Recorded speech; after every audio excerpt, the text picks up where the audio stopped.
Hello friends, welcome back to my channel. This is Neha Patel and today is episode 23 of Get Your Rank with Neha Patel.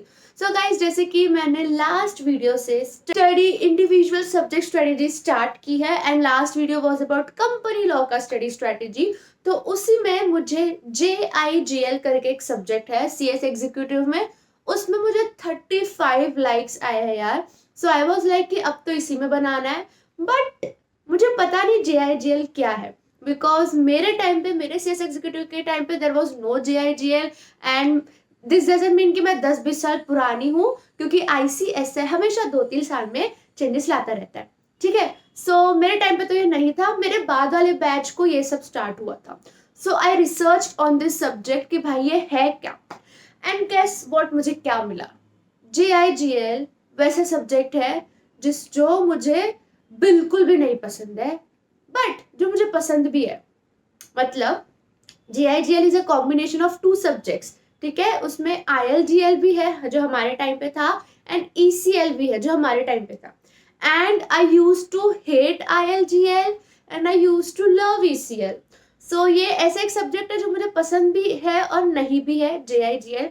ठीक है, but आप लोगों का ज्यादा से ज्यादा क्या डाउट आ रहा था इसमें कि नेहादी मुझे इसकी लैंग्वेज समझने में बहुत प्रॉब्लम हो रही है। तो देखो, अगर मैं आप लोगों को बोलूं कि I am feeling very thirsty, I wish I could drink H2O,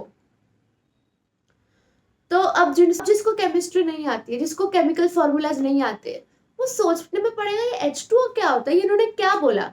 but जिसको आता है, जो मैंने बोला वो समझ गया, वो सिंपल से ये बोलेगा, अरे सिंपल में दीदी पानी बोलो ना कि आपको पानी पीना है। तो वही केस है आपके इस JIGL के लैंग्वेज के साथ। इसमें लीगल लैंग्वेज यूज करी हुई है, जैसे कि मैंने केमिकल लैंग्वेज यूज की अभी, वैसे आपके मॉड्यूल में लीगल लैंग्वेज यूज करी हुई है जो आपको समझने में प्रॉब्लम हो रही है। ठीक है, वो आपको सीखना पड़ेगा। और कैसे सीख सकते हो आप? या तो आप लीगल लैंग्वेज का कोर्स आता है, क्लासेस आता है, वो देख लो। वो एक्चुअल में फिजिबल भी नहीं होगा क्योंकि उसमें टाइम भी बहुत जाएगा और पैसे भी वेस्ट हो गए। या आप आपका मॉड्यूल रीड करो। ठीक है, मेरे हिसाब से तो सेकंड ऑप्शन बेस्ट है, मॉड्यूल रीड करना। देखो, आप जब भी नेटफ्लिक्स में कोई सीरीज देखते हो इंग्लिश में, 2-3 हफ्ते देखते हो, तो तुरंत आपके मुंह से इंग्लिश निकलती है ना। जैसे ही आप सीरीज देखते हो आपके मुंह से इंग्लिश निकलेगी।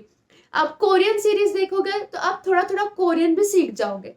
वैसे ही आप मॉड्यूल रीड करने लगोगे ना, अपने आप मॉड्यूल की लैंग्वेज सीख जाओगे, आपको मेहनत नहीं करनी पड़ेगी, you will learn it automatically.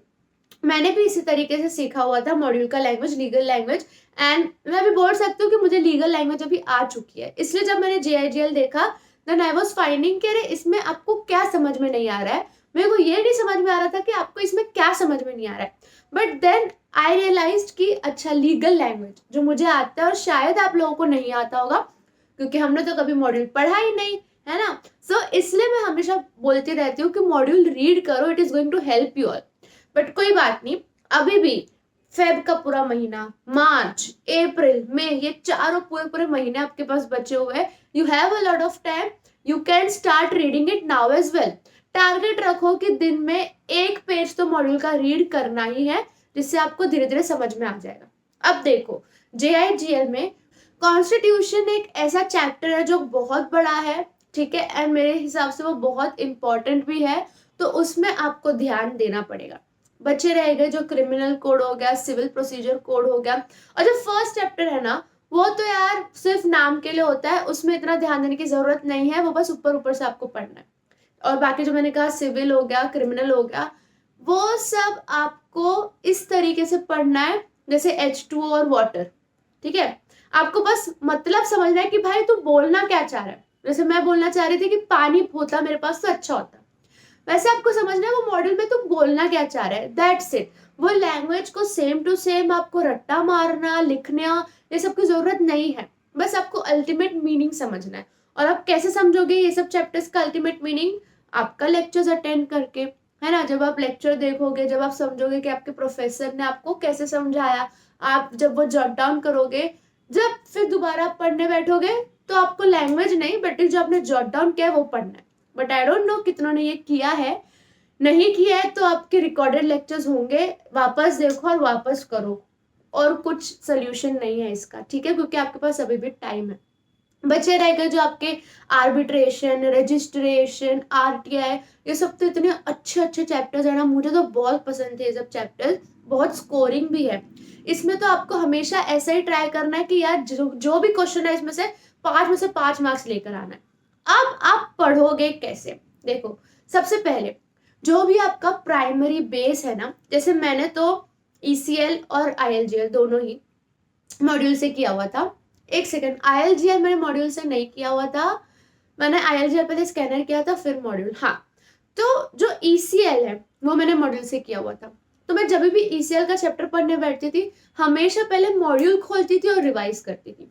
वैसे ही आपका जो प्राइमरी बेस है, आई डोंट नो आपका क्लासेस के बुक से आपने पढ़ा है कि मॉड्यूल से पढ़ा है, जो भी है पहले जब भी पढ़ने बैठो उस वो बुक से बहुत अच्छे से रिवाइज कर लो जो भी आपको चैप्टर पढ़ना है, ठीक है। आई होप आपने underline, marking, highlighter, sticky notes ये सब चिपकाए हुए होंगे, और इसमें इंडेक्स मैपिंग करना is way way way beneficial, ठीक है। ऐसे सब सब्जेक्ट्स के लिए ही इंडेक्स मैपिंग बना हुआ है, तो आप इंडेक्स मैपिंग बनाना स्टार्ट कर सकते हो ये सब सब्जेक्ट्स का। अब जैसे ही आपने रिवाइज किया अच्छे से, फिर आपको इसका स्कैनर खोलना है। अब जब आप स्कैनर खोलोगे, स्कैनर से पढ़ोगे, तब आपको कोई कोई चैप्टर में दिखेगा कि अरे कुछ यूनिक क्वेश्चन है ही नहीं। फिर जब आप पढ़ने बैठोगे दूसरी बार वो सब्जेक्ट, वो टॉपिक ना, तब आपको वो टॉपिक का स्कैनर नहीं पढ़ना है, ठीक है। But first time scanner is required ताकि आप समझ सको कि कौन से चैप्टर में यूनिक क्वेश्चंस है, कौन से चैप्टर में बस थियोरिटिकल नॉर्मल क्वेश्चंस है। फिर आपको समझेगा कोई कोई चैप्टर में केस स्टडी टाइप भी पूछा गया है, कोई कोई चैप्टर में बस घुमा फिरा के थोड़ा बहुत पूछा गया है। तो एक बार आपको स्कैनर पढ़ लिया, आपने जॉट डाउन कर लिया J18 में ये था, D16 में ये था, J16 में ये था, उसके बाद third step will be module. Module तो रीड करना ही है, you can't escape from it, ठीक है। If you want to pass this course या फिर आपको रैंक लाना है जिसका ये सीरीज है, तो आपको मॉड्यूल पढ़ना पड़ेगा। पढ़ने से आप डरते क्यों यार, आपको पूरा एक एक वर्ड नहीं पढ़ना है, बस ऊपर ऊपर से देखना है कि मेरे से कुछ छूट तो नहीं जा रहा। एक बार देखने में क्या जाता है, बस ऊपर ऊपर से थोड़ा बहुत देखना है, दैट्स इट। डरने की कोई बात नहीं है, आपके पास टाइम भी है and you can do it. So मैंने क्या आपको बताया, सबसे पहले जो भी आपका प्राइमरी बेस है, समझो क्लासेस का नोट्स, उससे चैप्टर रिवाइज करना है। फिर आपको स्कैनर में क्वेश्चंस के साथ वो सॉल्व करना है, solve in the sense orally करो, कोई प्रॉब्लम नहीं है। एंड फिर मॉड्यूल पढ़ना है। ये 3 ऐसे जाएगा आपका स्टेप GIGL पढ़ने का। एंड कॉन्स्टिट्यूशन हो गया, सिविल कोड हो गया, क्रिमिनल कोड हो गया, ये सब में आपको लैंग्वेज पे इतना फोकस नहीं करना है, बस अल्टीमेट मतलब समझना है कि वो बोलना क्या चाह रहा है, एंड फिर आपको अपने लैंग्वेज से लिखना है, दैट्स इट। बाकी देखो RTI होगा, रजिस्ट्रेशन, आर्बिट्रेशन, इस सब में आप लोग लैंग्वेज पे ध्यान दो, आप लोग ट्राई करो कि आप भी वो लैंग्वेज लिख सको, तो यू नो मार्क्स आपके आएंगे and you will score good, balance हो जाएगा, ठीक है। So yes guys, I hope this video was helpful for you, and आप इसी तरीके से अब से पढ़ना स्टार्ट करोगे। और कल मैं सोच रही हूँ कोई प्रैक्टिकल सब्जेक्ट का स्टडी स्ट्रेटेजी बताओ, ठीक है। सो कमेंट करो कौन से प्रैक्टिकल सब्जेक्ट का चाहिए। तब तक के लिए बाय, बेस्ट ऑफ लक।